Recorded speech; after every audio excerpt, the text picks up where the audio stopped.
Olá, viventes do Cerrado, muito boa noite. É com uma honra e alegria que eu, Marco Aurélio Jacob, volto a apresentar na terça de hoje o nosso programa Terça Ambiental Gazeta do Cerrado. E o tema de hoje é mitos e verdades da chamada PL do veneno. As consequências e alternativas quanto ao uso dos agrotóxicos, que nós comentamos sempre aqui, que é necessário a gente, além de falar dos problemas, a gente falar também das soluções.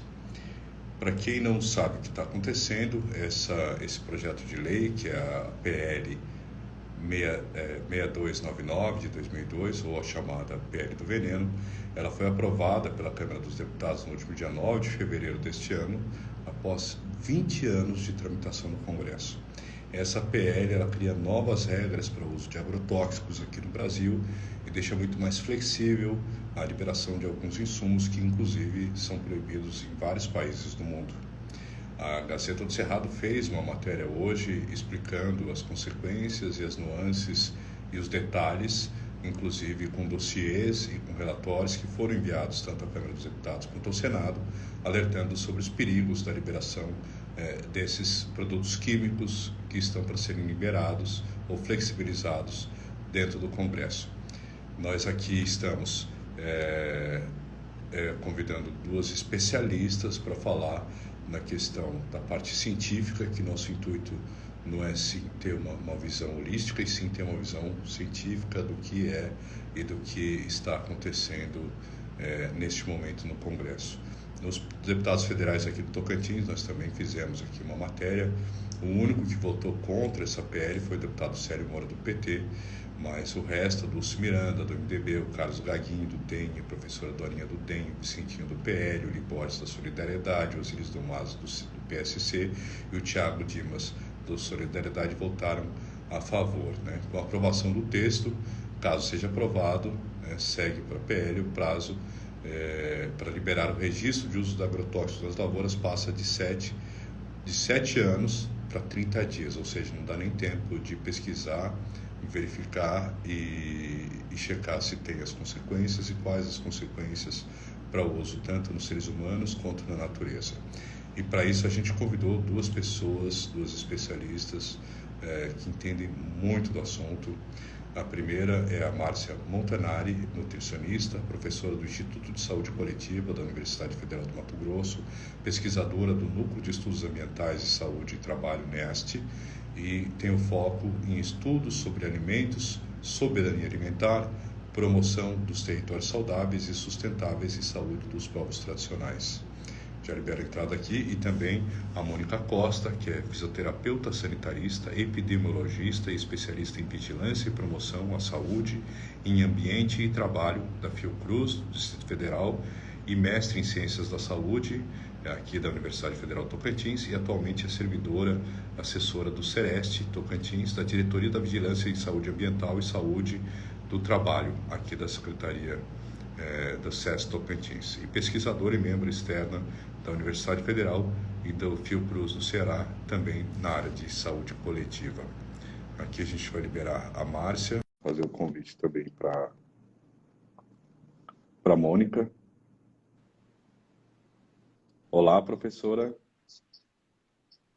Tudo bem? Seja bem-vinda novamente aqui à Gazeta do Cerrado, numa ótima entrevista. Você me ouve? Olá, Mônica, seja bem-vinda também. Bom dia. Tudo Boa bom? noite, tudo bem, Boa tudo noite. ótimo.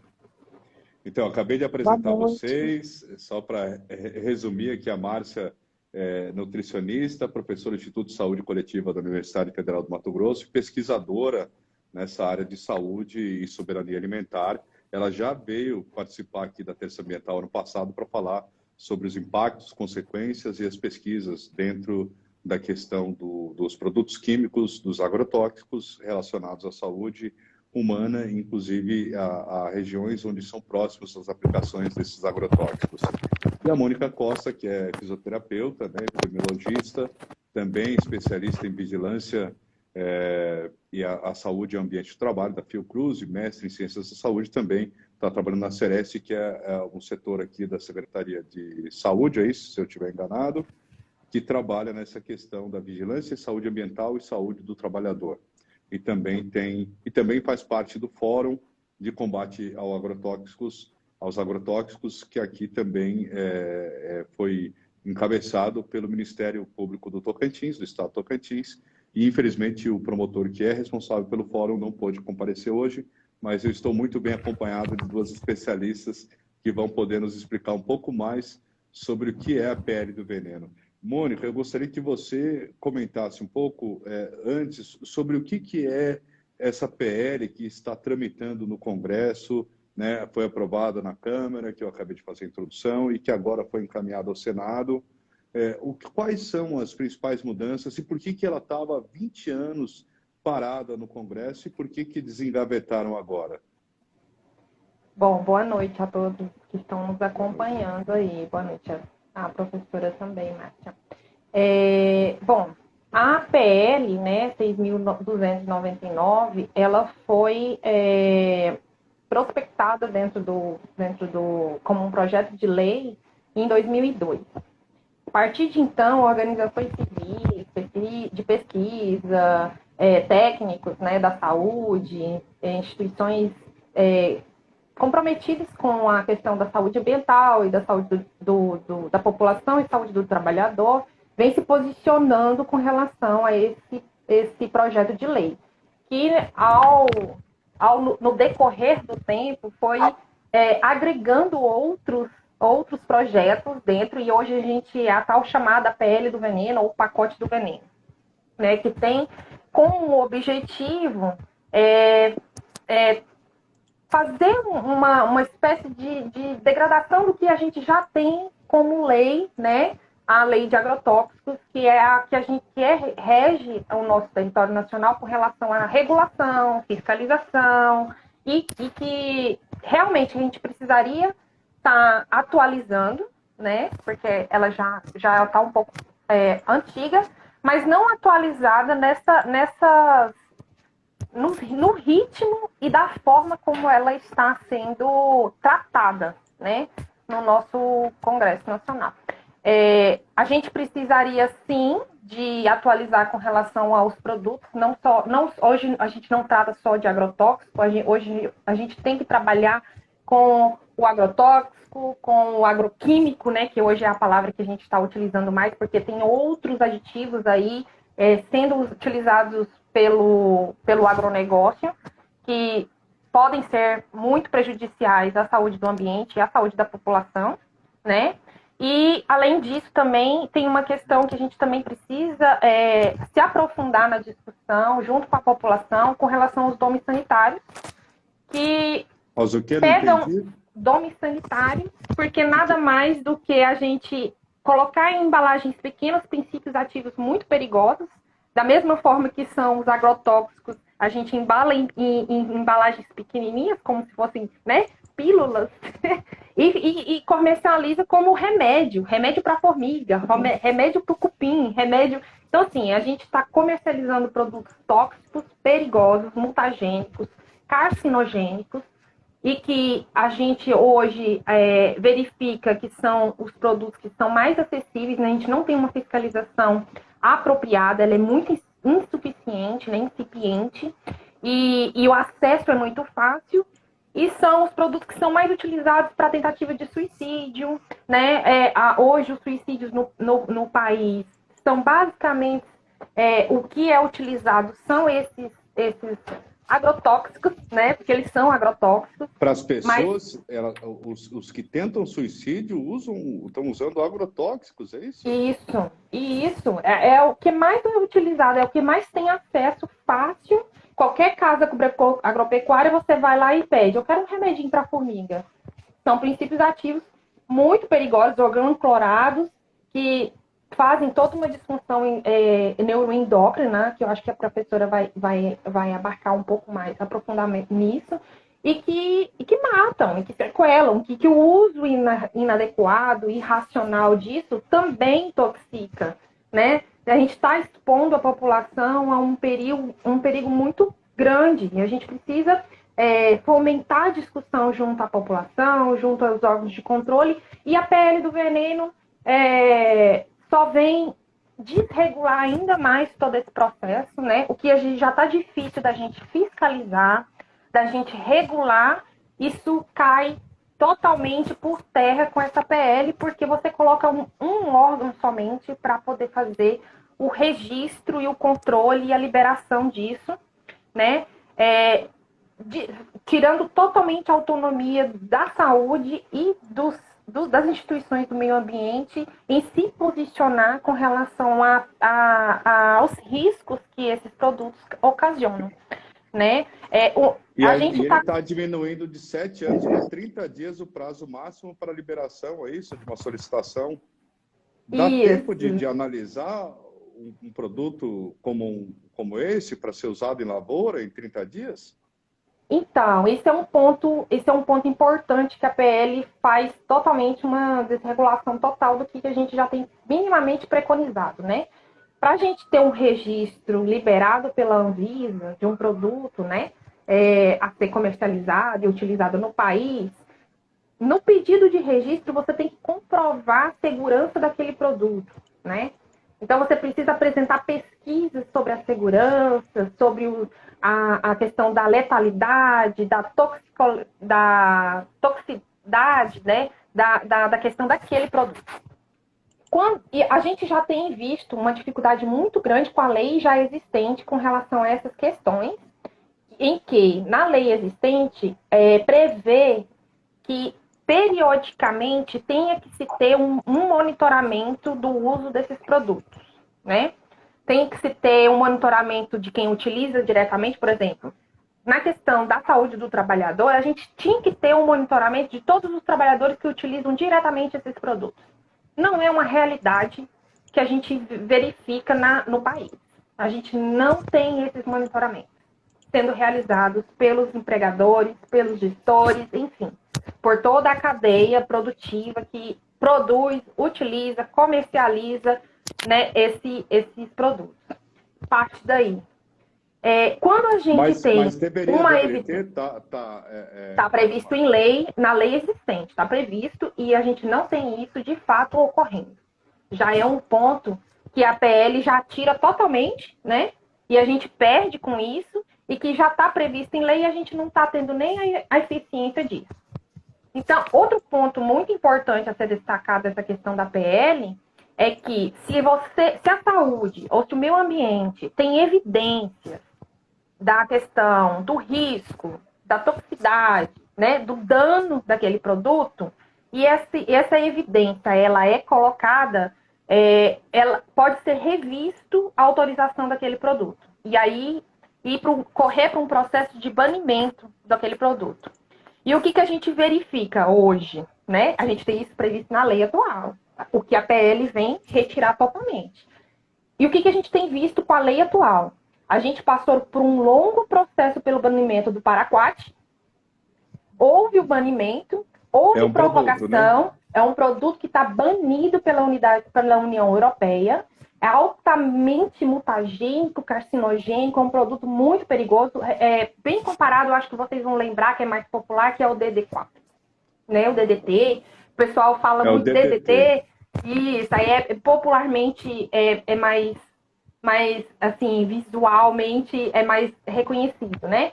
Então, assim, ele é bem similar na potencialidade de dano que ele tem.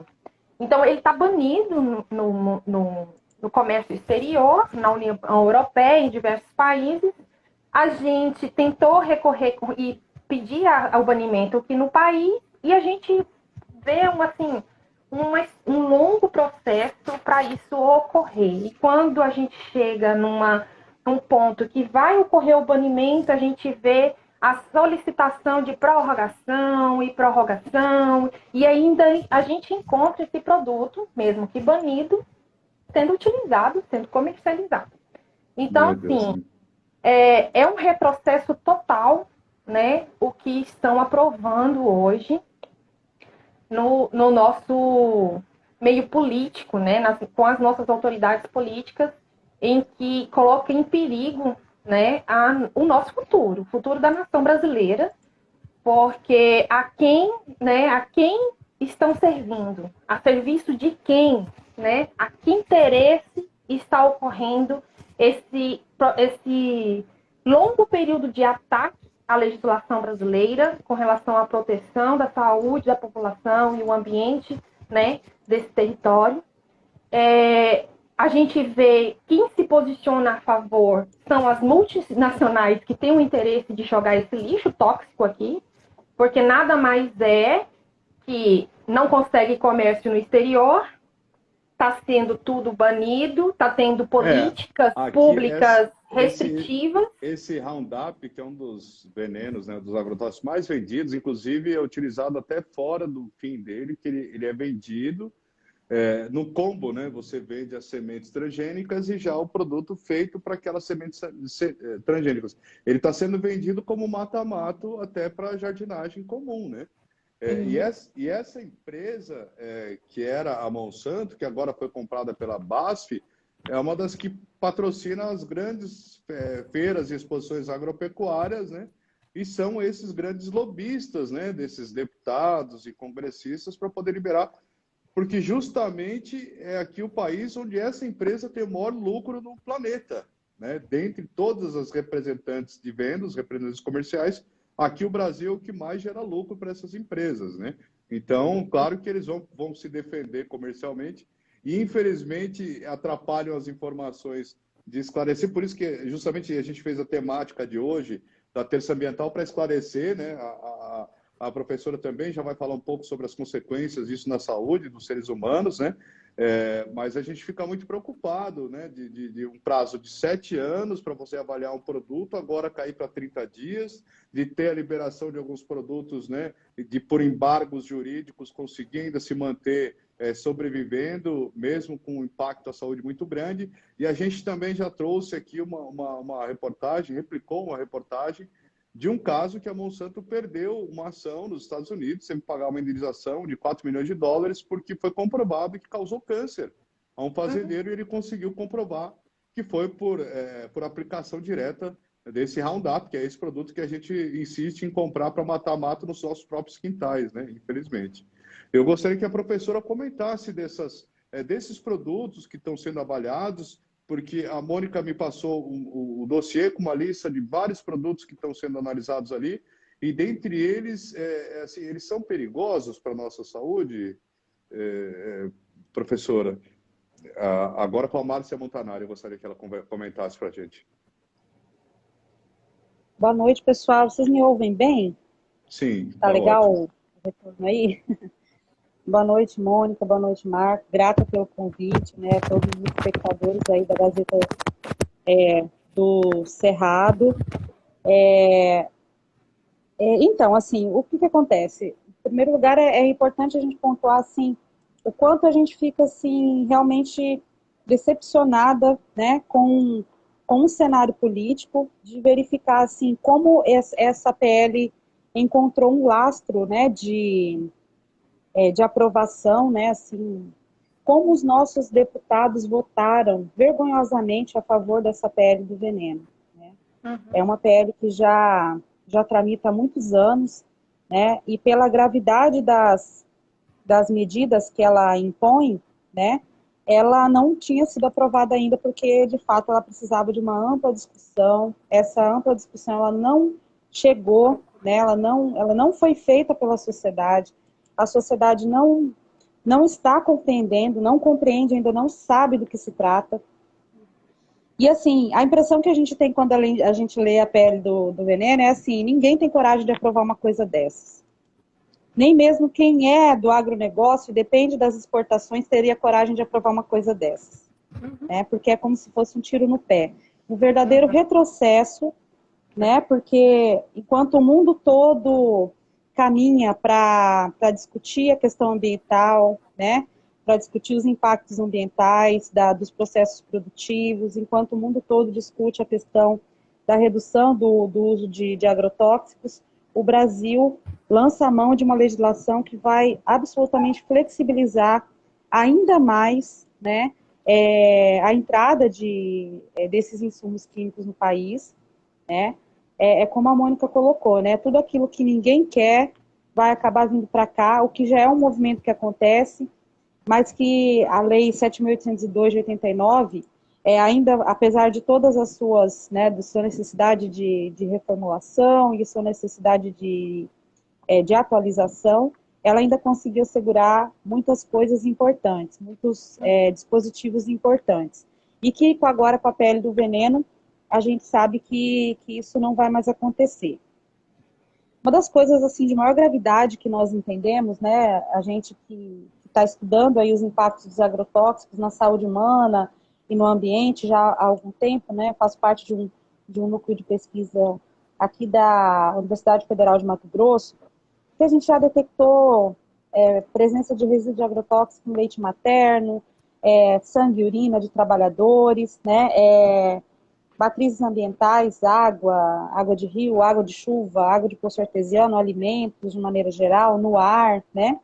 E o nosso estilo de pesquisa é justamente uma pesquisa integrada, que pega diferentes indicadores ambientais e diferentes indicadores de saúde, né, indicadores epidemiológicos, e faz uma análise dos territórios, né, onde acontecem essas exposições aos agrotóxicos por diferentes vias, né, que são o que a gente chama de vias de exposição. Essas vias de exposição elas podem acontecer desde aquela via direta em que o trabalhador rural, que está lá em contato direto com a mistura, né, que está manipulando o agrotóxico, seja no preparo, seja no transporte, ou seja no momento das pulverizações, né, em que ele tem aquele perfil de exposição, tanto dérmica, né, pela pele, pela respiração, pelos olhos, né, pela via oral. Nós temos também um perfil de exposição das pessoas que moram muito próximo a essas lavouras, né, que também sentem o cheiro do agrotóxico, né, também recebem essa contaminação, a carga de contaminação química porque moram nesses territórios, né. Nós temos a contaminação que vem por meio da água, né, e aí a gente é uma grande preocupação porque o que a gente tem observado é que nos últimos anos a nossa água de consumo tem ficado mais contaminada. À medida que aumenta o volume de agrotóxicos, isso já é um consenso, né, aqui entre a gente, à medida que aumenta o consumo de agrotóxicos nos territórios, aumenta o perfil de contaminação da água. E a gente tem encontrado muito mais água de abastecimento, né, água de poço artesiano, água dos sistemas públicos de abastecimento, contaminadas, né, hoje do que a gente tinha uma década atrás. Então, faço esse parênteses aí para a gente ficar sempre bem atento à questão das nossas águas, água da chuva, água dos nossos rios também. Também essa contaminação que vem por meio dos alimentos, né, então, a gente sabe que muitos resíduos de agrotóxicos, eles permanecem no alimento que chega até a nossa mesa, né? Muitos resíduos de agrotóxicos permanecem no algodão, que nós utilizamos no nosso cotidiano também, né? O algodão é uma commodity agrícola muito produzida aqui no nosso estado, por exemplo. E a gente sabe que toda essa carga química, né, toda essa exposição ao longo de uma vida toda, ela pode desencadear um processo de cronicidade no corpo humano, né? Ou seja, o adoecimento crônico, ele não vai acontecer de uma hora para outra, como uma intoxicação aguda em que a pessoa respira o agrotóxico, né, ou ingere uma quantidade de agrotóxico e passa mal.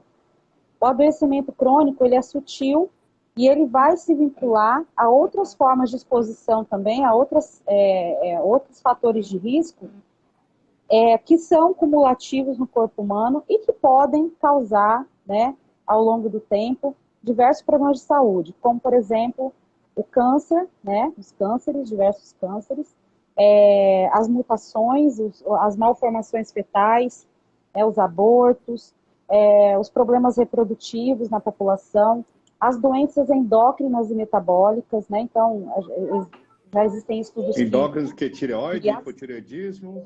Sim, isso, exatamente.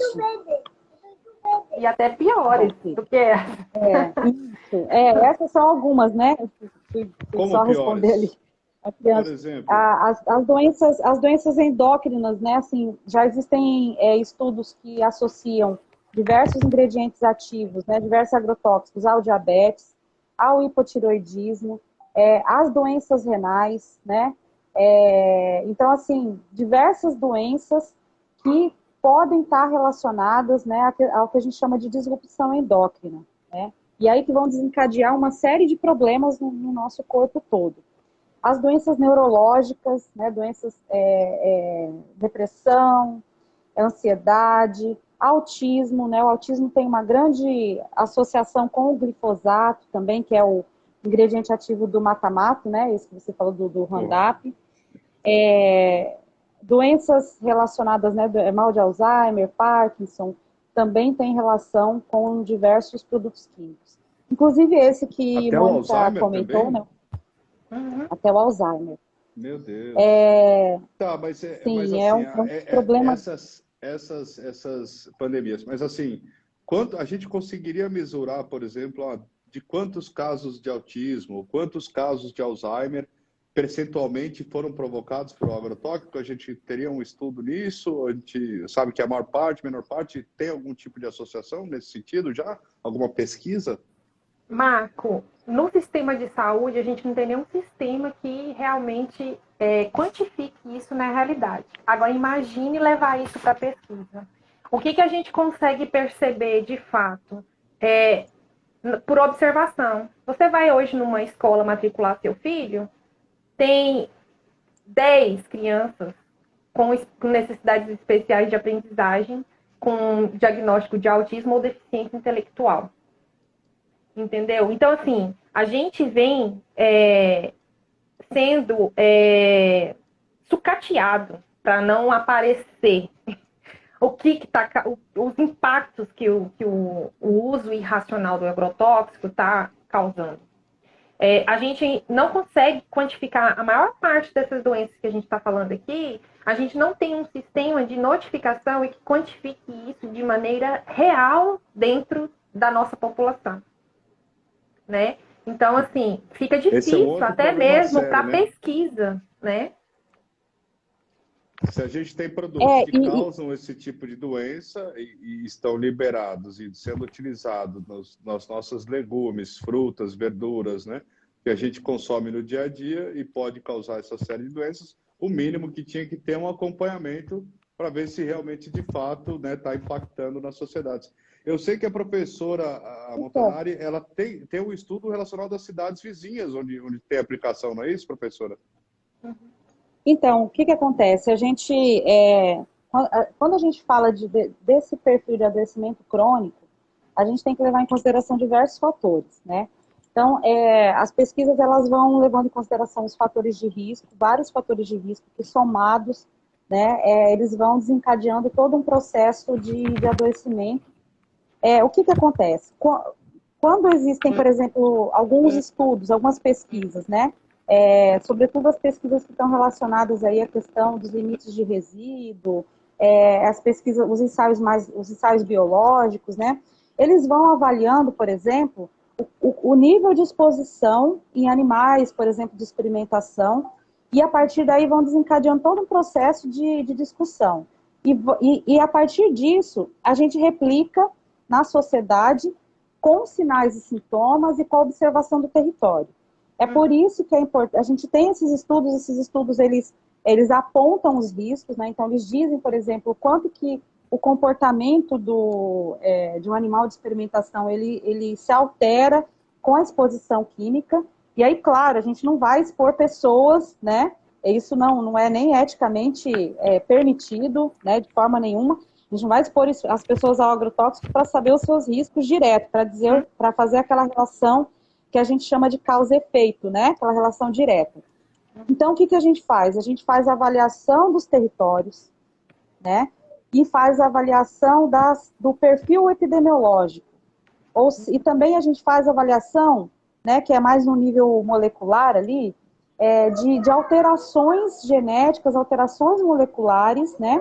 Alterações celulares que acontecem em determinados perfis de adoecimento, né? Então, existem estudos, por exemplo, de... Mamãe tá conversando aqui, tá? Papai saiu, já volto. Desculpa, gente. Faz parte. Então, assim, o quanto que esse perfil de exposição, por exemplo, territórios em que há um grande volume de utilização de agrotóxicos, a gente percebe que o número de cânceres é maior. Em determinados territórios aqui do estado de Mato Grosso, o número de internação por câncer chega a ser 138% maior do que em outros territórios, né, onde não há esse perfil de exposição. A mortalidade por câncer é maior nesses territórios. O número de abortos por câncer, o número de abortos é maior nesses territórios. O dos abortos espontâneos, né? Os abortos espontâneos, exatamente. Então, assim, o perfil de adoecimento nesses lugares, ele vai apontando que ali existe uma situação, né? E aí a gente vai para o estudo e verifica, por exemplo, é um território que usa muito paraquat. Paraquat está relacionado com carcinogênese, com neurotoxicidade. O paraquat e o DDT, né? Não, o paraquat, o DDT, ele é um outro produto, ele é organoclorado e ele foi proibido no Brasil. Mas ele é tão persistente, pra você ter uma ideia, já há mais de 20 anos que ele foi proibido, a gente ainda encontra o DDT em amostra humana, pra você ter uma ideia. Tanto que ele é persistente no ambiente, a gente encontra em sangue, urina, leite materno, né? A gente encontra em amostras ambientais também. Então, assim, a gente faz o monitoramento do DDT sabendo da persistência dele. Mas o paraquat, né, como a Mônica falou, ele é um produto, ele é um herbicida utilizado no ciclo da soja, principalmente, muito utilizado aí no processo de dessecação da soja. E ele para acelerar altamente... a colheita, é isso? Para acelerar a colheita, exatamente. Para entrar porque a como do milho, né, para aproveitar a estação da chuva, isso, né? Isso, exatamente. E assim, eles dizem que o paraquat consegue dar uma uniformidade, né? A soja seca toda ao mesmo tempo e aí acelera o processo de colheita, enfim, melhora a logística do agronegócio, mas a saúde, né? O ambiente fica completamente exposto, aí as pessoas não discutem, não há realmente uma dinâmica de se discutir os impactos desses produtos à saúde humana e ao ambiente. Né? Entendi. Então é muito perigoso. E aqui no estado, esse fórum, você faz parte de um núcleo de estudos de pesquisa químicas para a saúde. Não, estou falando com a Mônica aqui agora também. Eu gostaria que você falasse um pouco mais dessas pesquisas aqui no estado de Tocantins, sobre isso. Vocês chegaram a avaliar a questão de traços de produtos químicos e agrotóxicos aqui no estado, em alguns lugares? Não, então, Marco, a gente em 2017 conseguiu fazer uma articulação, né, com todas as instituições que estão à frente, têm a responsabilidade de fazer a fiscalização e o controle dos impactos desses produtos. E aí, até mesmo por uma iniciativa que também é nacional, existe um Fórum Nacional de Combate a Impactos aos Agrotóxicos, e aí todos os estados têm esse fórum, né, para ser trabalhado, articulado junto com esse movimento nacional em defesa da vida. E aí a gente sentiu a necessidade de fazer uma articulação com os pesquisadores locais, né, para poder a gente ter acesso ao serviço de saúde, o serviço de fiscalização ambiental, né, o próprio Ministério Público, enfim, todas as instituições que têm interesse no tema e que precisam dessas evidências, né, sendo realizadas, sendo pesquisadas, para que a gente possa utilizar dos pontos da legislação que a gente tem para evidenciar o impacto ou as doenças que a gente precisa estar monitorando e estar provocando os processos de restrição, de banimento, enfim, controle desses produtos no nosso território. Então, a gente acabou que fez um convênio entre instituições de ensino, Ministério Público, Secretaria de Saúde, enfim, todos os membros desse fórum, que não é só a Secretaria de Saúde, IBAMA, Naturalteams, Ruralteams, ADAPEC, instituições de ensino como a UFT, UBRA, IFTO, organizações civis organizadas como Nativa, o CIMI, enfim. São vários membros dentro desse espaço de articulação, de discussão, de promoção da saúde ambiental e saúde para a população. E aí a gente fez um convênio promovendo a rede analítica, que seria para a gente fomentar a pesquisa em agroquímicos, né, e articular e juntar esses pesquisadores dentro dessa rede. Essa rede, ela está sob, hoje, a organização e condução da UFT, né, o LAPE, que é o Laboratório de Pesquisa Química dentro da UFT, e está montando um núcleo de pesquisa para poder articular e a gente conseguir ter acesso a essas pesquisas. No próprio fórum também, a gente teve uma iniciativa de montar um repositório de pesquisas realizadas dentro do nosso território, dentro do nosso estado do Tocantins, tanto na questão dos impactos, quanto também das alternativas para o agrotóxico. Porque a gente tem muitas falácias, né, também nesse meio, que a gente precisa do agrotóxico, senão a gente não vai ter alimento para comer, que a produtividade depende do agrotóxico, enfim. E a gente sabe que, na realidade, os nossos alimentos, o que a gente come de verdade, não é produzido pelo agronegócio, é produzido na agricultura familiar.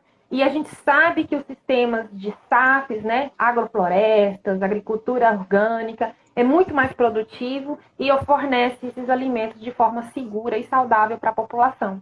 Então, a gente tem toda uma amplitude de iniciativas em que a gente faz ações, né, e vai trabalhando nessas perspectivas da gente controlar os impactos e também fornecer educação e alternativas ao uso desses produtos. Entendi, mas se essa estrutura do fornecimento, a gente sabe que 70% a 80% do alimento que vai na mesa dos brasileiros são por pequenos e médios produtores que estão em torno das cidades, né? Mas se são esses os produtores, os pequenos e os médios, se os alimentos orgânicos são mais produtivos, então por que tanto lobby e para que a gente ser o celeiro desse lobby para exportação e deixar com que contaminem nossas águas, nossos recursos hídricos e toda a nossa saúde? A gente não vai gastar mais dinheiro tratando as doenças que são consequências disso do que gerando impostos e lucros com esse dinheiro para exportação, que a própria Lei Candir isenta o ICMS, os impostos?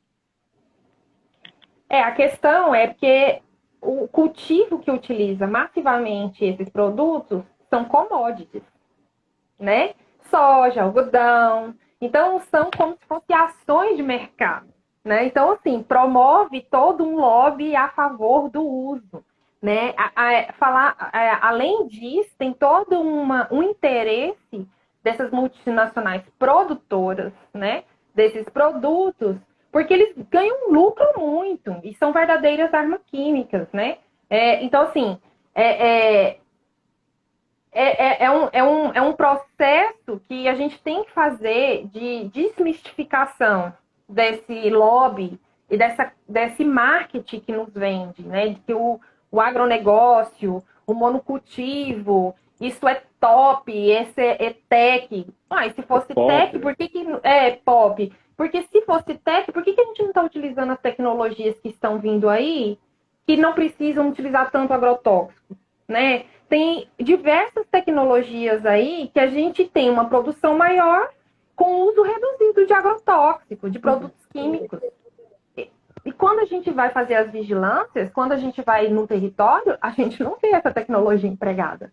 A gente só vê o produtor buscar e usar cada vez mais litros, toneladas de produtos perigosos, né? Tóxicos, carcinogênicos, mutagênicos. E que, de fato, como você falou, a gente gasta mais na recuperação do nosso meio ambiente e no tratamento dessas doenças do que ganha com esse negócio. Por quê? Há anos, essa questão da comercialização dos agrotóxicos tem isenção de imposto no nosso país. E isso só vem se prorrogando. Recentemente prorrogou. Então, quando você pega um município hoje, ele não ganha R$1 de ICMS por conta da comercialização do uso daquele agrotóxico. E quando você vai lá, ele gasta milhões com TFD, com processos de tratamento de câncer, com recursos para dar aos pais uma educação para um filho autista. Então, assim, essa conta não fecha. Essa conta não fecha, né? Então, pode falar. Não, mas assim, esses dias eu tenho um projeto aqui da Universidade Federal do Tocantins, a qual um professor que a gente conhece aqui, o Jorge França, ele está desenvolvendo um robozinho, né, para crianças autistas. E daí eu perguntei para ele, mas e o custo disso aí? Ele falou, olha, no mercado internacional, esses robôs estão em torno de 100 a 200 mil dólares. A gente aqui está tentando reduzir o custo para 27 mil reais. Eu falei, mas mesmo assim é muito alto, né? Então você imagina, tem que ter né, essas alternativas, claro que daqui a alguns anos vai reduzir esse custo, mas ainda é muito caro o tratamento, né, de pessoas com necessidades especiais. Quanto que custa manter uma PAI, né? Quanto que custa um tratamento de um câncer, um medicamento para um câncer, né, para algumas famílias. E quem não tem plano de saúde, daí é o SUS que tem que pagar todos esses medicamentos, né, para essa indústria farmacêutica que também estaria atrelada aos produtos químicos também, né? Então, eu fico muito preocupado com toda a situação, né? A quem que a gente está defendendo, né? Como você bem colocou no começo, né? A quem que a gente está a serviço de quem e o quanto, né? Porque além dos produtos químicos, a gente está exportando também a nossa água, né? E sem cobrar o valor dela no valor final do produto, né? Como insumo do produto. Professora, então vamos para o tema. Então, quais são os mitos e quais são as verdades dessa PL? Vamos lá. O que tem de verdade nela? O que tem... A verdade é que assim, ela vai flexibilizar ainda mais o uso de agrotóxico, né? Um dos aspectos que a gente acha assim, bastante preocupantes por exemplo, o aspecto narrativo, né? Assim, o agrotóxico ele deixa de ser oficialmente chamado de agrotóxico, passaria a ser chamado de pesticida ou produto de controle químico. Isso, no sentido narrativo, ele minimiza o impacto do agrotóxico, né? Ele minimiza o risco à saúde. E assim, esse aspecto narrativo... porque assim, a gente pensa, parece que é pouca coisa, mas se a gente percorre aí o interior do estado, e aí a gente comenta com as pessoas, a gente vai fazer uma pesquisa sobre agrotóxico. Não é agrotóxico, é defensivo químico, ou é defensivo fitossanitário, né? Ou é remédio para as plantas. Então, assim, esse aspecto narrativo, ele é muito importante para que as pessoas reconheçam o perigo que ele é. Então, acho que o principal risco da PL é que, assim, ela está minimizando, né? Ela está minimizando o que de fato representa o agrotóxico para a saúde humana e para o ambiente. Né? Mas isso não vai contra aquela própria premissa de que aqueles avisos, o Ministério da Saúde adverte, esse produto causa câncer, como o cigarro, tem que ser rotulado dessa forma?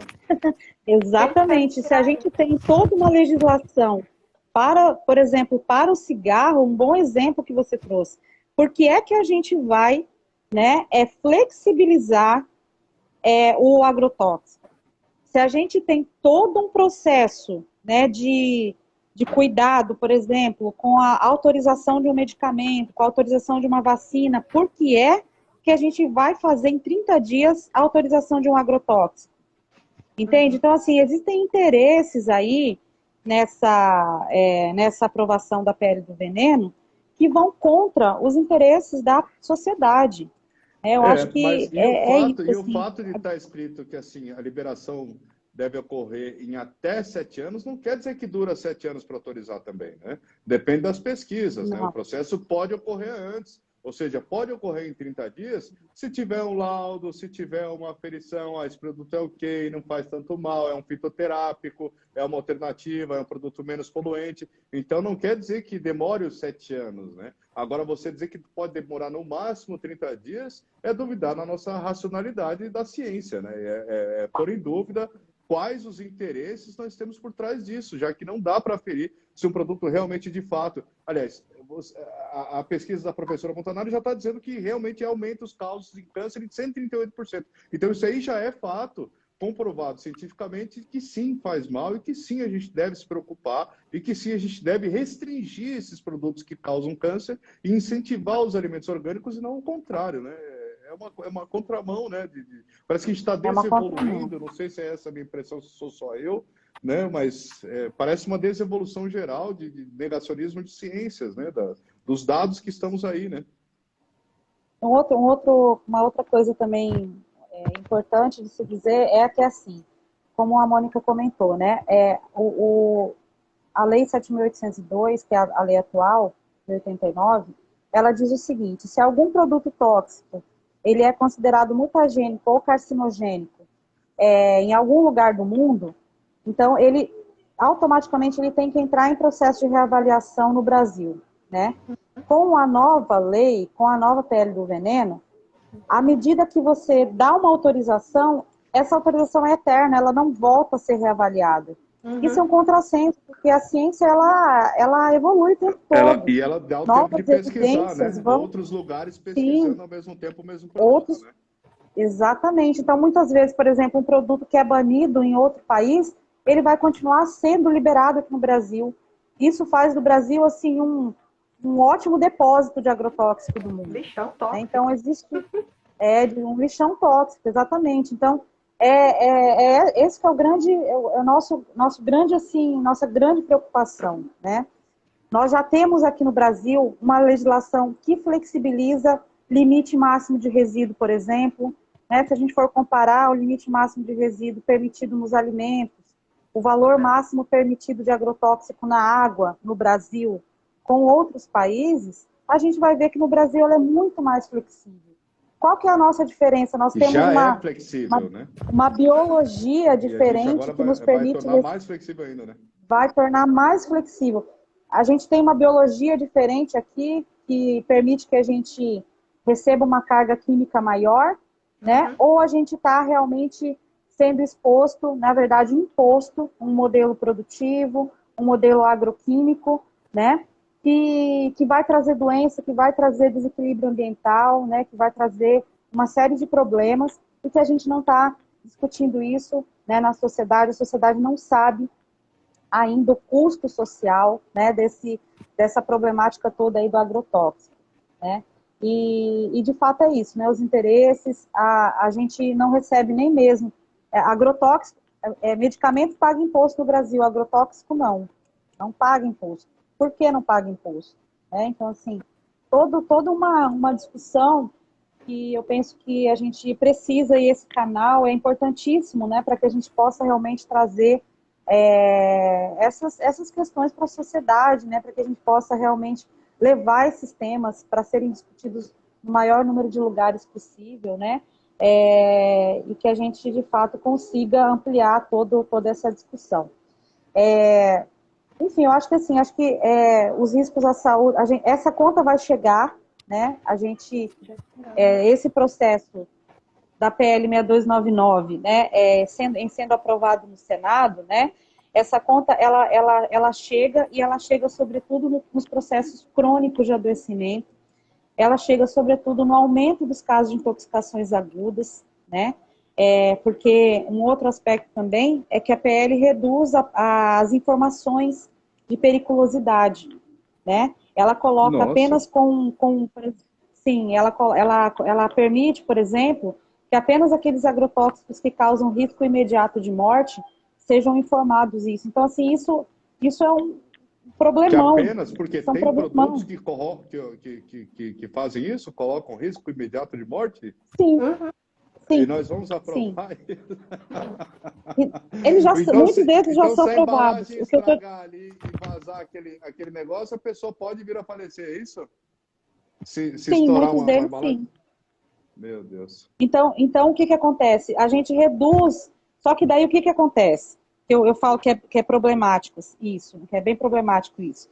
Você tem um produto que é menos tóxico, mas ele também ele também faz mal. Né? Ele é um produto que ele não causa morte imediata, mas ele vai causar câncer, ele vai causar problemas neurológicos, psiquiátricos ao longo do tempo. Né? Então, a informação do rótulo, ela precisa evidenciar isso, ela precisa deixar claro que aquele produto traz risco à saúde. Né? Ela não pode minimizar esse risco.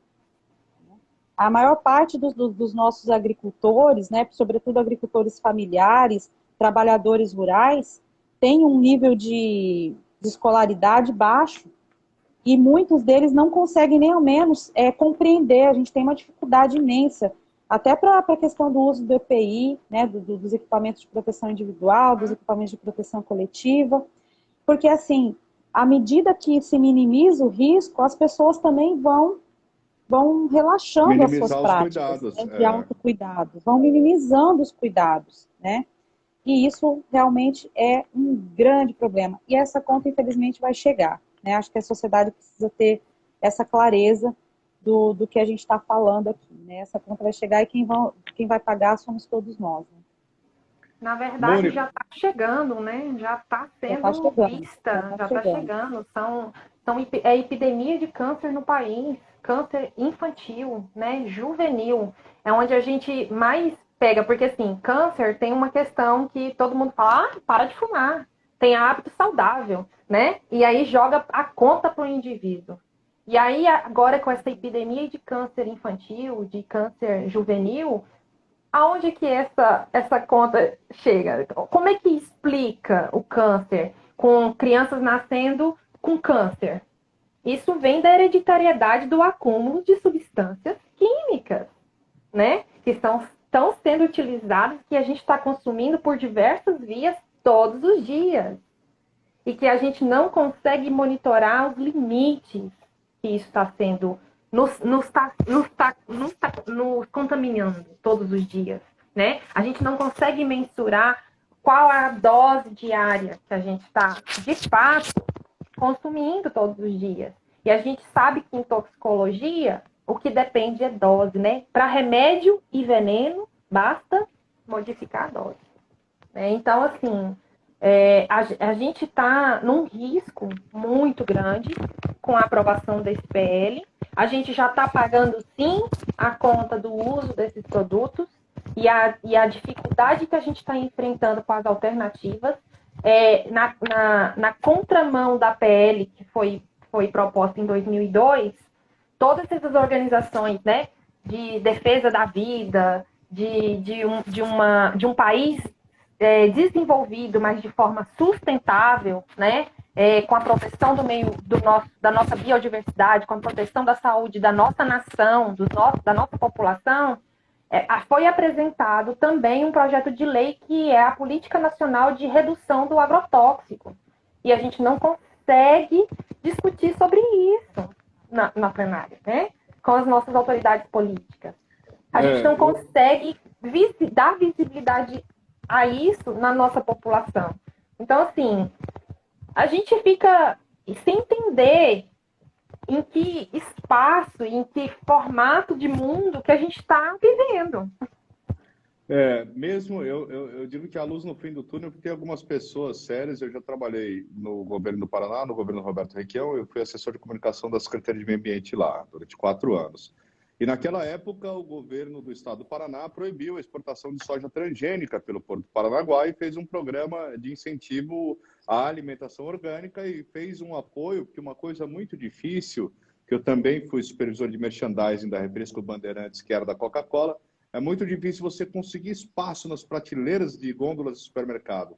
A maioria das grandes empresas compra os melhores espaços para justamente estimular a compra por impulso. E é uma técnica do marketing e merchandising. E eu estudava sobre isso. E lá ele negociou com alguns mercados, com as redes paranaenses, para que tivessem ilhas de destaque para esses agricultores de alimentos orgânicos para ter lugar no mercado para que pudesse ser comercializado.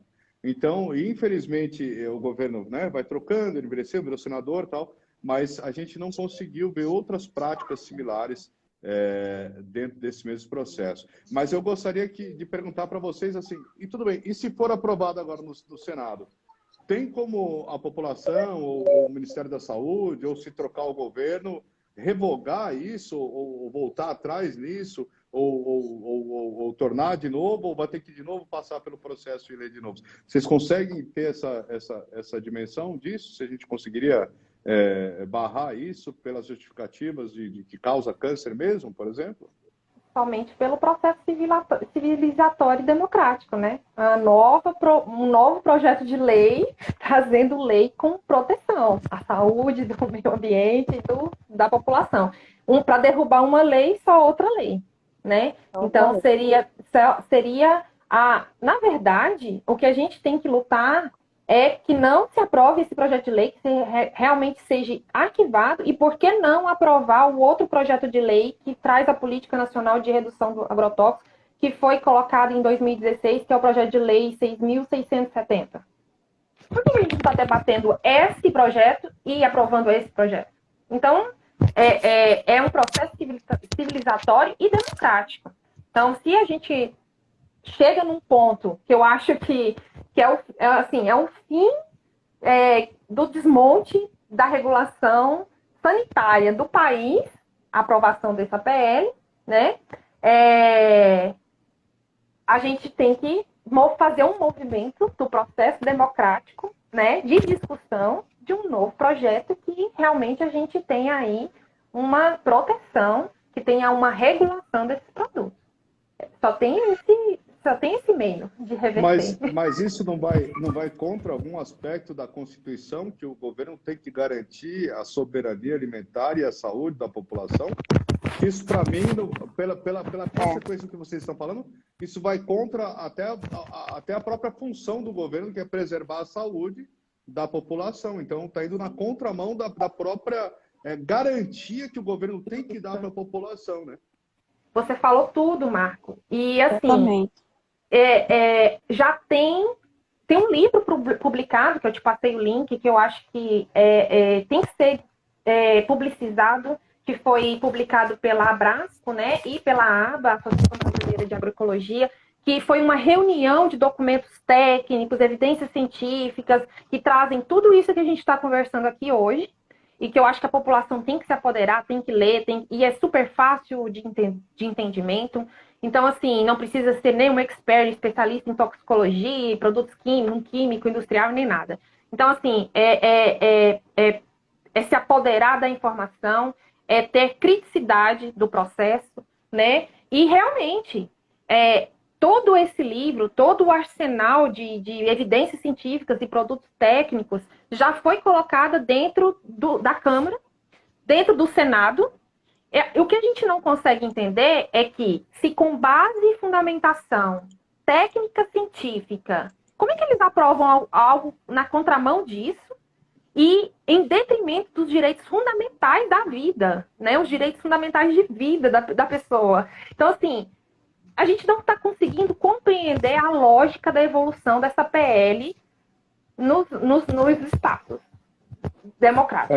A gente não consegue entender. Esses links que você me passou, a gente pôs na matéria hoje na Gazeta do Cerrado, foi postado agora à tarde, que o título é PL do Veneno, entenda os riscos do projeto que muda as regras de registro de agrotóxicos no Brasil. Então, quem tiver curiosidade, que a gente já está encerrando aqui, quem tiver curiosidade para saber mais sobre o assunto, então também tem link para 10 filmes, para quem gosta de assistir, se informar, verificar os fatos, as entrevistas com vários especialistas do mundo inteiro. Ali tem 10 filmes, inclusive um que nós produzimos aqui, a Raca Filmes, que é a Gazeta do Cerrado e a Raca. A Raca é a empresa que criou a Gazeta do Cerrado. Nós produzimos aqui a Água Nossa, que fala sobre, inclusive, a contaminação daqui dos mananciais das águas do entorno da capital tocantinense de Palmas. Então, está lá no site, na notícia publicada hoje na Gazeta do Cerrado. Eu agradeço a participação de vocês. Eu vou deixar que vocês façam as considerações finais. Eu agradeço, vamos deixar primeiro com a Márcia Montanari para inverter a última fala. A professora Márcia Montanari, nutricionista, professora do Instituto de Saúde Coletiva da Universidade Federal do Mato Grosso, pesquisadora do Núcleo de Estudos Ambientais, Saúde e Trabalho NEST, com foco em estudos sobre alimentos, soberania alimentar, promoção em territórios saudáveis e sustentáveis e saúde dos povos tradicionais. Muito obrigado, professora, pela sua participação e as suas palavras finais, por gentileza. Você me ouviu, professora? Certo, eu que agradeço pela oportunidade, né? É sempre importante a gente estar trazendo essa discussão à superfície, é sempre importante a gente estar contribuindo nos espaços, né, em que nós somos convidados a estar para falar sobre esse tema. né? Dizer que, assim, de fato, a gente precisa, né, quando for escolher os nossos representantes, eu sempre digo que, assim, que a gente precisa avaliar com bastante cuidado, né, porque, infelizmente, hoje, o modelo de organização, né, do nosso legislativo, ele está muito